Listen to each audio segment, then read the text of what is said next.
The encounter. Lieutenant Commander Eliza Chen wiped the sweat from her brow as she surveyed the smoking ruins of Outpost Epsilon. The Coalition's surprise attack had left nothing but twisted metal and shattered dreams.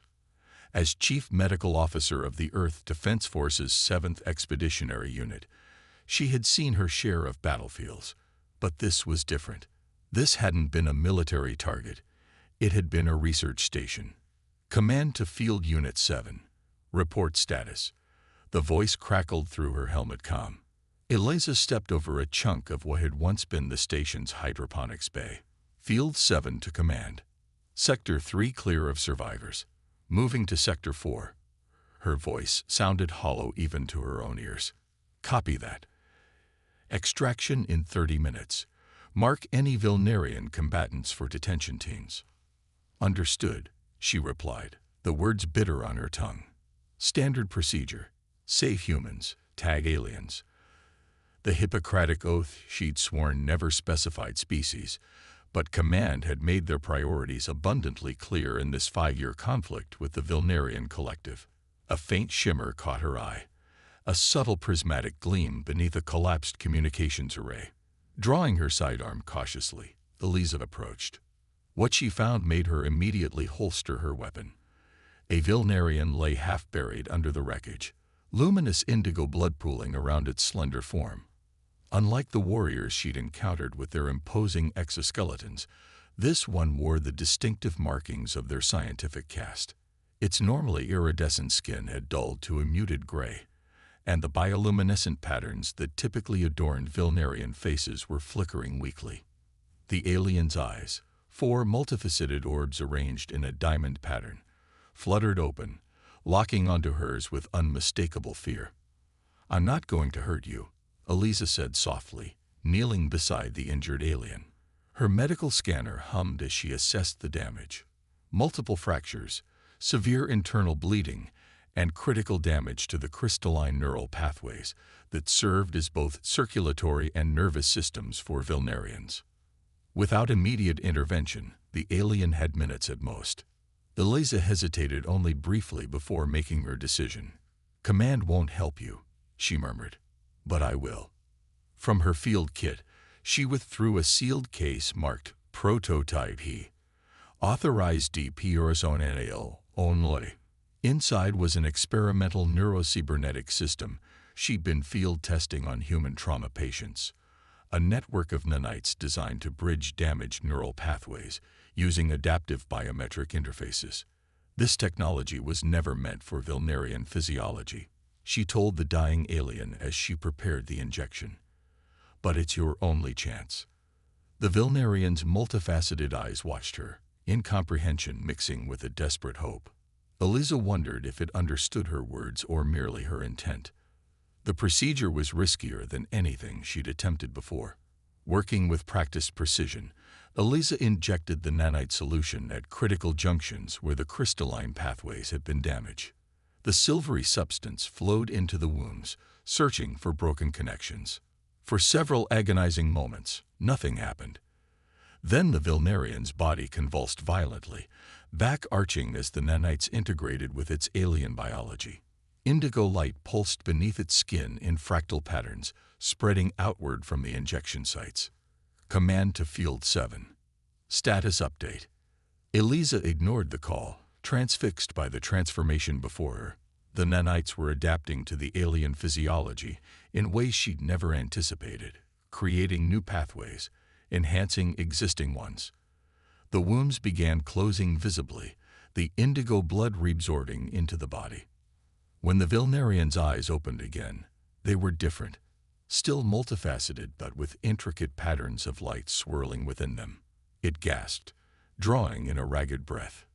"You saved me," it spoke, its voice melodic and halting. The universal translator in Eliza's helmet struggled with the dialect.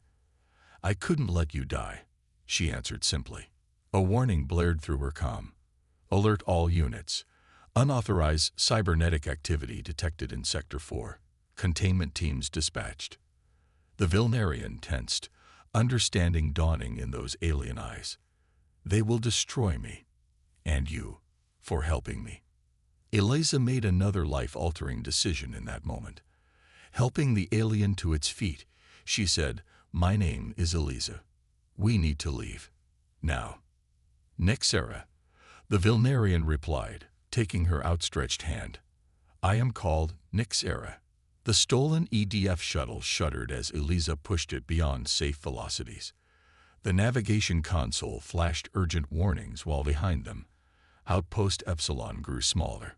3 military vessels had already begun pursuit. "They're gaining," Nixera observed, her multifaceted eyes scanning the readouts with unexpected proficiency. The cybernetic enhancements had integrated with her neural pathways in ways Eliza couldn't have predicted, giving her an intuitive understanding of human technology. "Can you access the defense systems?" Eliza asked, hands dancing across the flight controls. Nixera hesitated only briefly before placing her 6-fingered hand against the weapon's interface. Indigo light pulsed beneath her skin as nanites facilitated a direct connection. "Yes," she whispered, sounding both amazed and frightened by her new abilities. A warning shot blazed past their viewport. "Attention, rogue vessel," a stern voice commanded over the comms. "This is Captain Ramirez of the EDF Indomitable. Power down and prepare to be boarded." Eliza exchanged a look with Nixera. "If they take us, you'll be dissected, and I'll face execution for treason." "Then we must not be taken," the Vilnarian replied, her voice gaining strength. With a thought, she deployed the shuttle's countermeasures, creating a cloud of electromagnetic interference that temporarily blinded their pursuers' sensors. Eliza seized the opportunity, plotting a desperate course through the asteroid field ahead. "Hold on." The shuttle careened between massive rocks, scraping its hull more than once. When they emerged on the other side, their pursuers were nowhere to be seen. For the first time since their escape, they both breathed easier. Eliza slumped in her seat, the adrenaline crash leaving her exhausted. "They'll be back with reinforcements. We need to reach neutral space." "You risked everything for me," Nixera said softly, studying Eliza's face with curious intensity. "I don't understand why." "Because it was the right thing to do," Eliza replied simply. "The war between our peoples, it never made sense to me. We're different, but not so different that we can't coexist." Nixera's luminescent markings pulsed gently as she processed these words. "My people say humans are savage, driven by conquest. Yet you showed mercy when no one would have known the difference. And my people say Vilnarians are cold, calculating machines without emotion," Eliza countered with a tired smile. "Yet I see gratitude in your eyes." An awkward silence fell between them, broken only by the soft hum of the shuttle's engines. Finally, Nixera spoke again. "Where will we go? Both our worlds will hunt us now. There's a trading outpost called Crossroads in the neutral zone. Different species, no questions asked. We can hide there while we figure out our next move."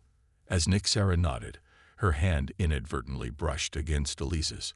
The contact sent a strange tingling sensation up the human's arm, something electrical but not unpleasant. The Vilnarian pulled back quickly, her facial patterns flashing in what Eliza recognized as their equivalent of embarrassment. "I'm sorry," Nixera murmured. "The nanites, they create unexpected connections." "It's all right," Eliza assured her, surprised to find herself wondering what another touch might feel like. Over the next 3 days in the confines of the small shuttle, they learned to navigate not just space, but their growing awareness of each other. Nixera's natural reserve gradually softened as she shared stories of her life as a xenoanthropologist studying human culture from afar.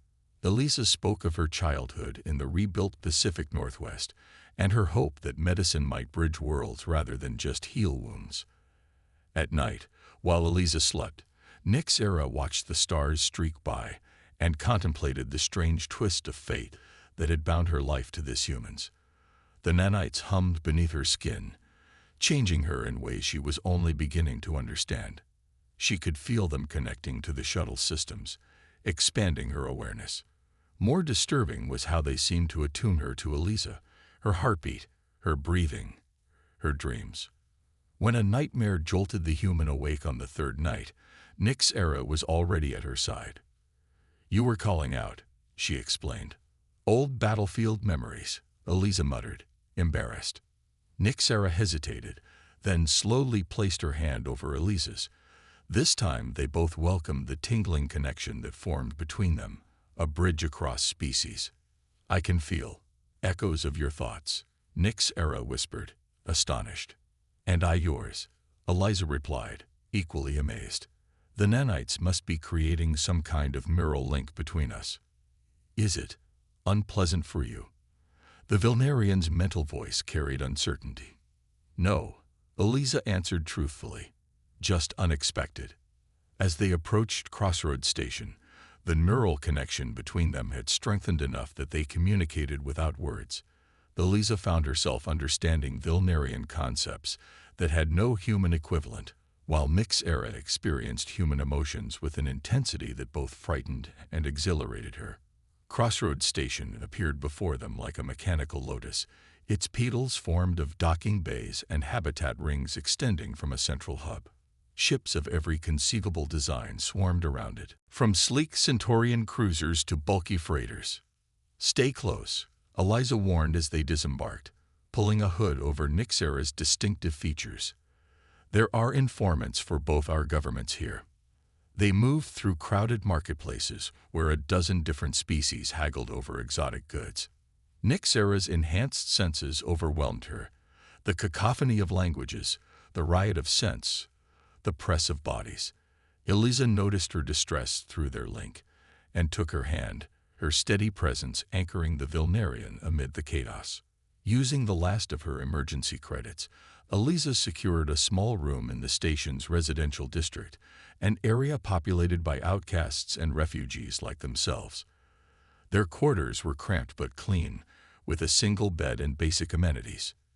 "You take the bed," Eliza offered that first night. "I'll sleep on the floor."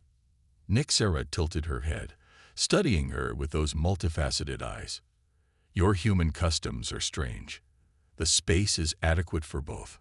Eliza felt heat rise to her face. "It's not about space. It's about propriety." "Ah." Nyx Era's markings pulsed with understanding. "You fear intimate proximity might lead to mating behaviors." Eliza choked on air. That's not exactly how I would have put it." A sound like crystal wind chimes filled the room. Nyx Era was laughing. It was the first time Eliza had heard it, and she found herself smiling in response.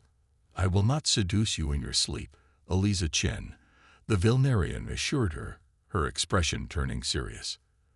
"Though I find your form not unpleasing." They ended up sharing the bed, lying back to back, acutely aware of each other's presence throughout the night, and of the storm that surely pursued them across the stars. The escape. The first week on Crossroads Station passed in a blur of hypervigilance and cautious exploration. Eliza found work as an unlicensed medic in the station's lower levels, treating those who couldn't afford official care. The diverse physiology of her patients presented challenges that kept her mind sharp and distracted from the price on her head.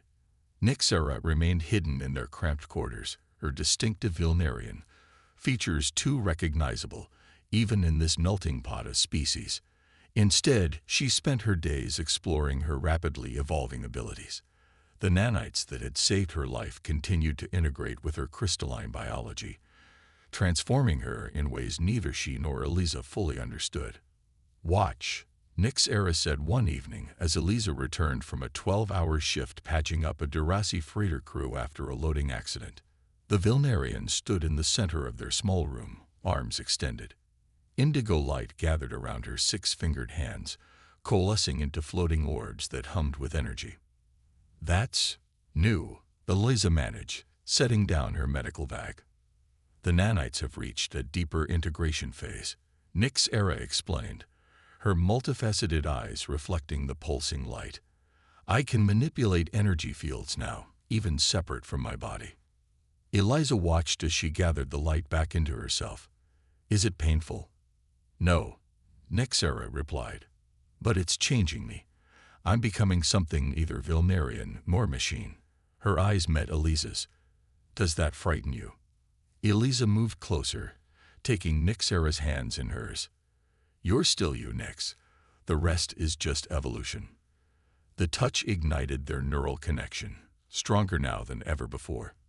Eliza gasped as she felt Nyxera's emotions flowing into her, fear, wonder, and something warmer directed at her.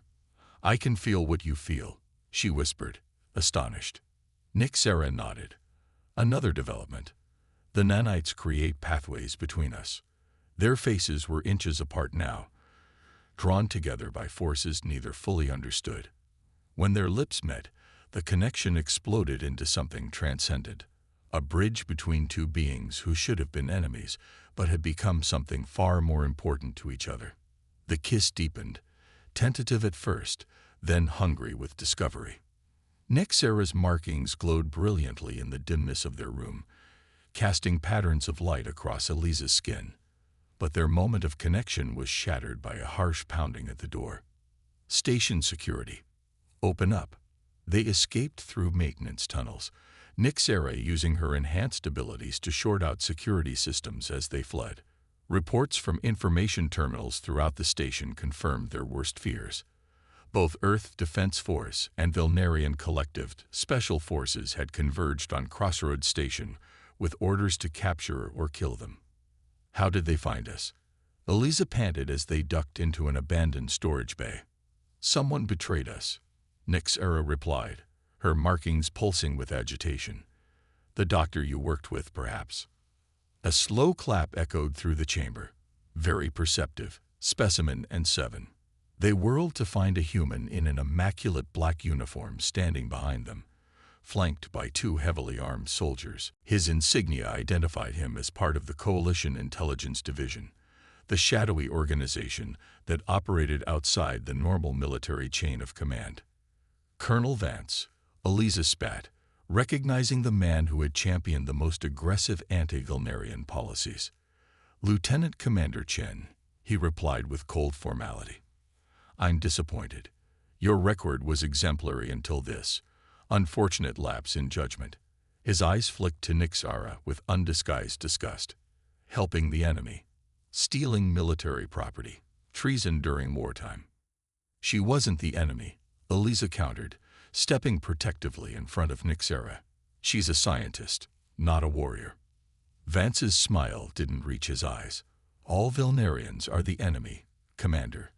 The fact that you've forgotten that proves how dangerous your intimacy with this creature has become." Through their neural link, Eliza could feel Nyxera's fear and anger building like a storm. The Vilnarian's hands began to glow with gathered energy.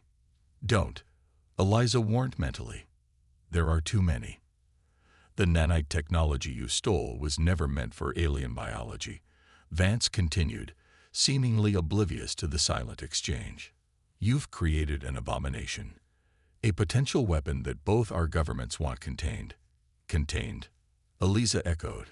"Dissected would be more accurate," Vance corrected himself.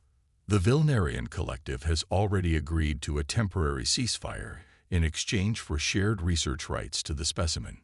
The revelation hit Eliza like a physical blow. Her own people sold her out.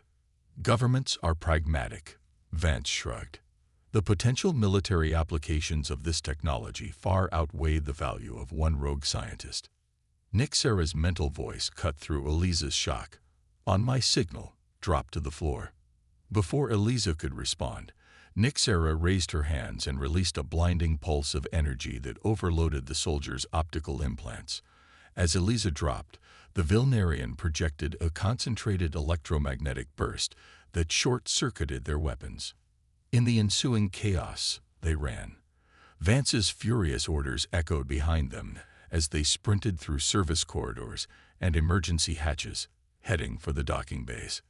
"We need a ship," Eliza gasped as they reached the lower hangar level. Nyxera nodded toward a sleek courier vessel with minimal weaponry but impressive engines. "That one. Low crew complement, high speed."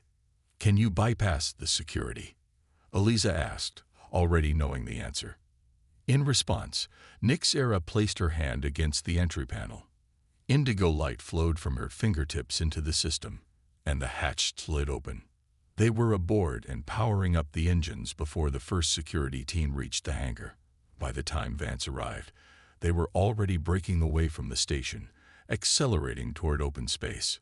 3 vessels in pursuit, Nyxera reported, her consciousness partially merged with the ship's systems. 2 EDF destroyers and 1 Vilnarian scout ship. Eliza took the pilot's seat, her hands flying over the controls. They're working together. That's a first. Nothing unites like a common enemy, Nyxera observed dryly. A voice crackled over the comm system. Colonel Vance. This is your only warning, Commander Chen. Return to Crossroads Station, or we will open fire. Eliza cut the communication. Options. Through their neural link, Nyxera shared what she'd gleaned from the ship's database. There's an unmapped region of space nearby, a dense nebula that interferes with conventional sensors and weapons targeting. The Veil. Eliza nodded. It's supposed to be navigational suicide. Not if you can feel your way through, Nyxera countered, her eyes glowing with inner light. My enhanced senses can detect density variations that your instruments can't. Eliza made her decision. Plot a course. The courier vessel banked sharply, accelerating toward a distant smudge of purple-green light that marked the edge of the notorious nebula. Behind them, their pursuers opened fire, energy beams slicing through space where they had been moments before.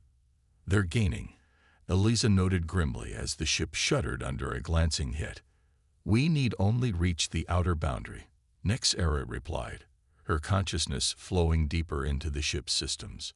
Through their connection, Eliza could feel the Vilnarians' awareness expanding, becoming one with the vessel. The ship lurched as another shot clipped their starboard stabilizer. Warning lights flashed across the console. Divert power from life support to shields, Eliza ordered, fighting the controls as the ship began to drift to starboard. Already done, Nyxera responded, her physical body now glowing with the same energy that powered the ship, approaching nebula boundary in 30 seconds. The pursuing ships intensified their fire, recognizing their quarry's intent. One particularly well-aimed shot breached their weakening shields, punching through the hull near the engine compartment. Emergency bulkheads slammed shut, but not before precious atmosphere vented into space. Hull breach contained, Nyxera reported calmly, though Eliza could feel her straying through their link. Entering nebula in 5, 4, 3.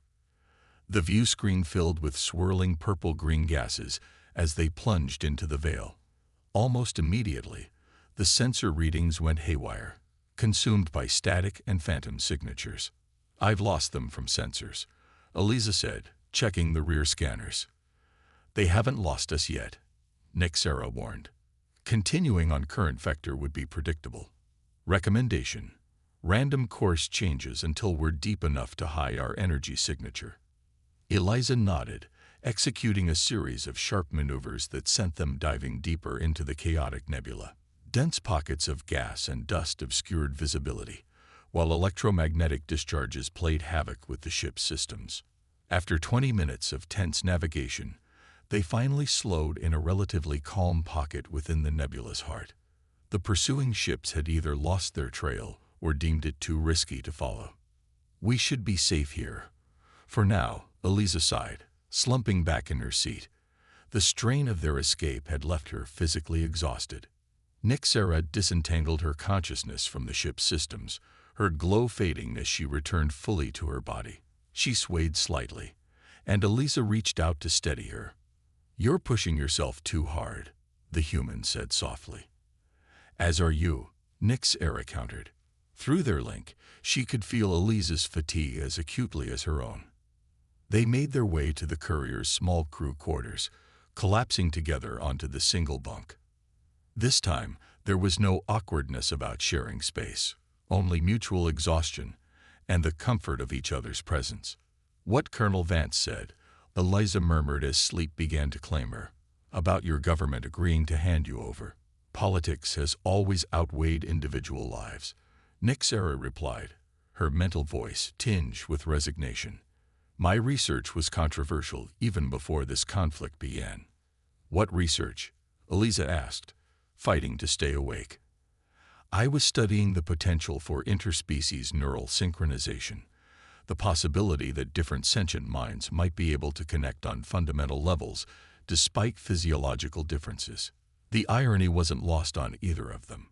So this, Eliza gestured between them, indicating their bond, is exactly what I was trying to prove possible, Nyxera confirmed, though I never imagined experiencing it firsthand, or that it would be made possible by human technology. Eliza's eyes were drifting close. We've become your research project. We've become so much more than that, Nyxera corrected softly, her six-fingered hand gently brushing a strand of hair from Eliza's face. They slept deeply, their minds unconsciously maintaining the neural connection that had become their lifeline.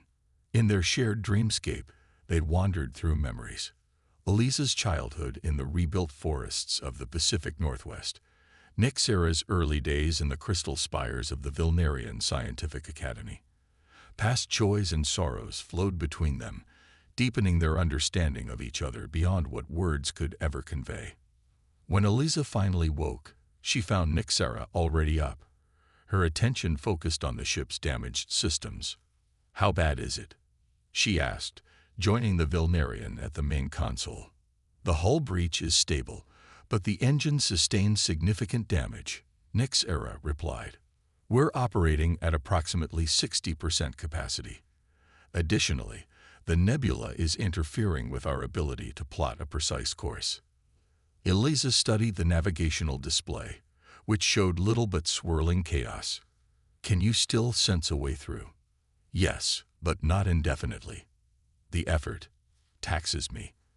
For the first time since their escape, Nyxera looked vulnerable. The nanites are consuming significant energy to maintain these abilities. Concern flashed through Eliza. Are they harming you?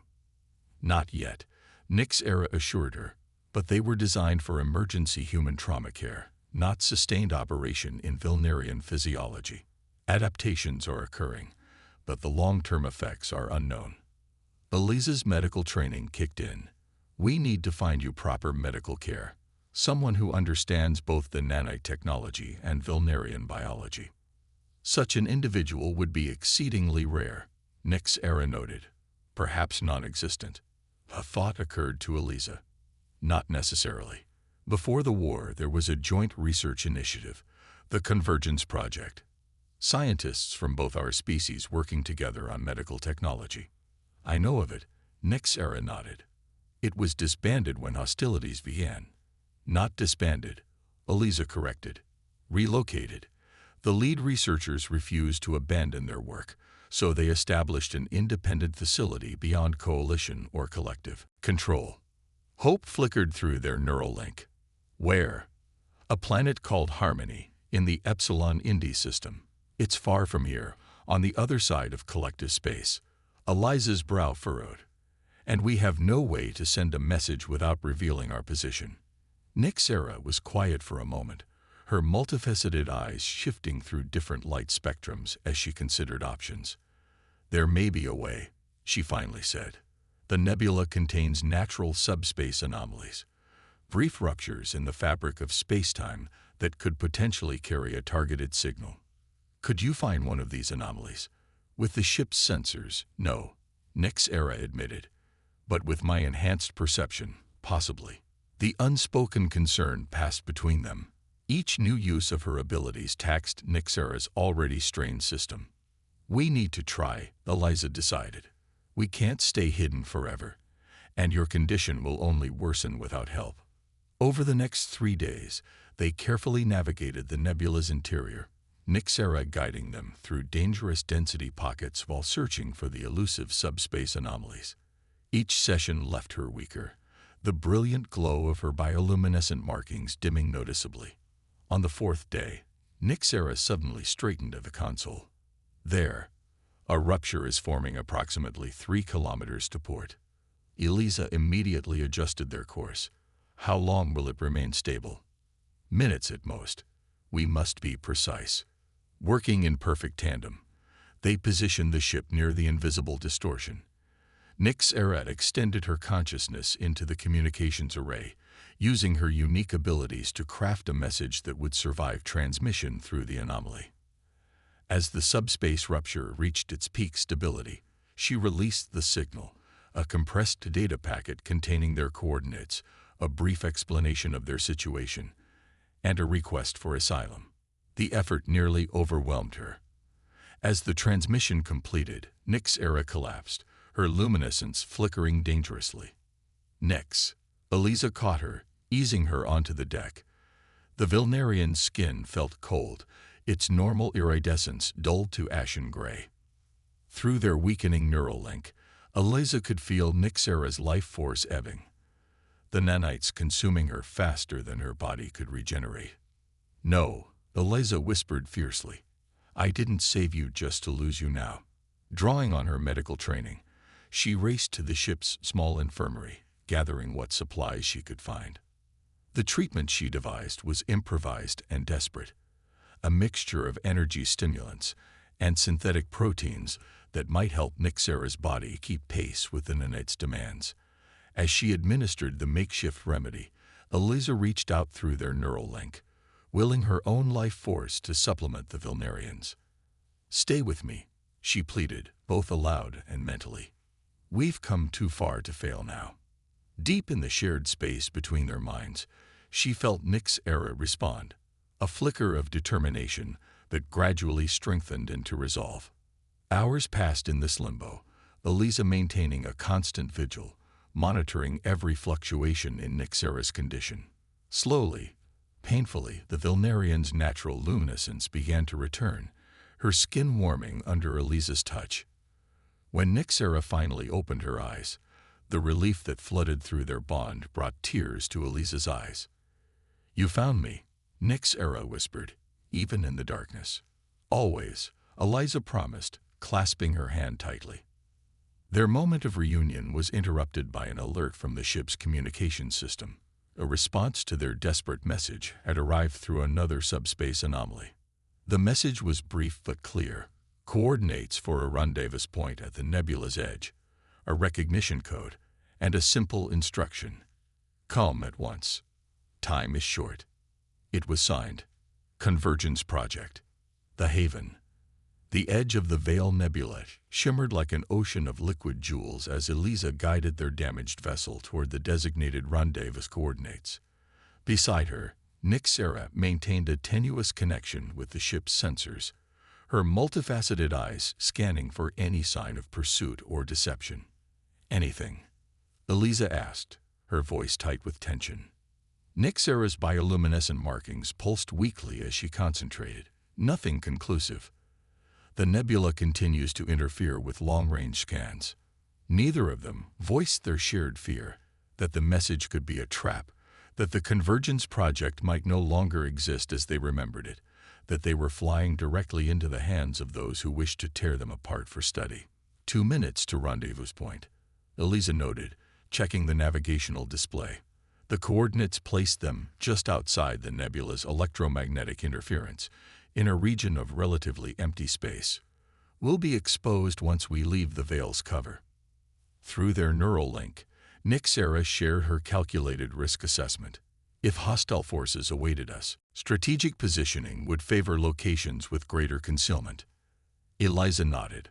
The Vilnarian's logical approach was comforting, even if it couldn't completely eliminate the knot of anxiety in her stomach.